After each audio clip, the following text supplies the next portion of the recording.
Hello, in this video I'll show you what could be one of the causes if you have a problem with the transmission on your Mercedes E-Class W212. One of the causes could be a blown fuse or a relay, so here in the video we'll show you the location of the fuses and relays for the transmission.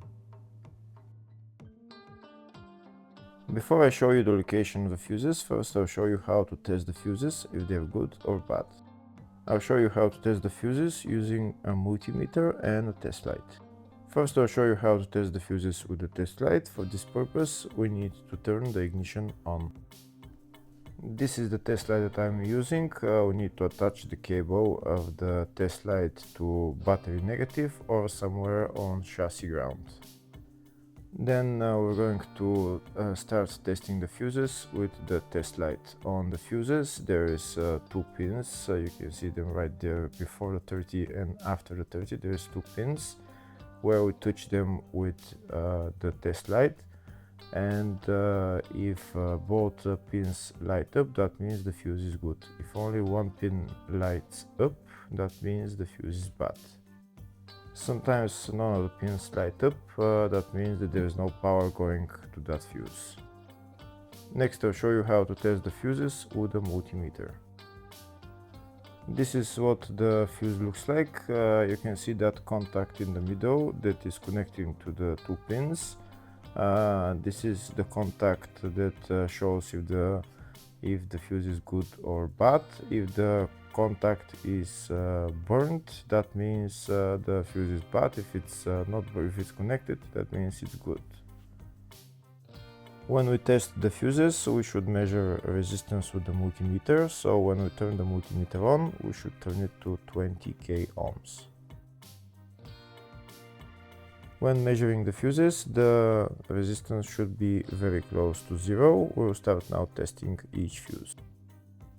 First, we'll touch both cables together of the multimeter just to see if it measures resistance. You can see there is no resistance in the cables, but it measures 0 ohms. Now we'll start measuring the first fuse, and we'll see what will show. It's showing 0 ohms, so that means this fuse is good. Next, to test the second fuse, it's showing 0 ohms, so that means that fuse is good. Now we'll test the third fuse. Third fuse is also showing 0 ohms, so that means that fuse is also good. Next we'll test the fourth fuse, and it doesn't show 0 ohms, it says 0L, which means open circuit. That means that fuse should be bad.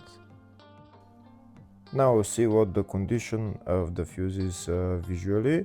We can see that contact in the middle that's connecting to the two pins is broken, so that's why it's showing open circuit.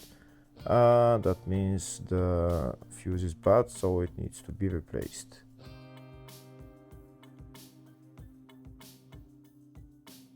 Next I'll show you the location of all the main fuse boxes on this Mercedes E-Class W212. There is one fuse box in the engine bay area, and it's located right there, just underneath this cover.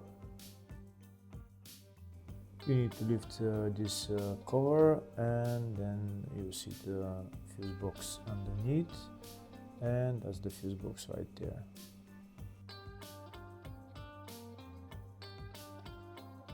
Next I'll show the location of the other fuse box on this Mercedes E-Class. It's located in the load area, and it's just behind this panel, and that's the fuse box right there.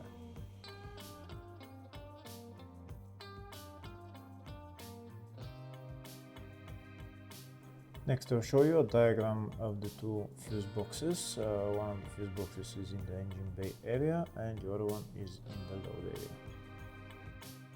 Next we'll show you the location of the fuses and the relays for the transmission on this Mercedes E-Class W212. They are located in the engine bay and load area fuse box. First we'll show you the location of the fuses and relays in the engine bay fuse box, and the relay is number 8 relay, and the fuses are F12, F16,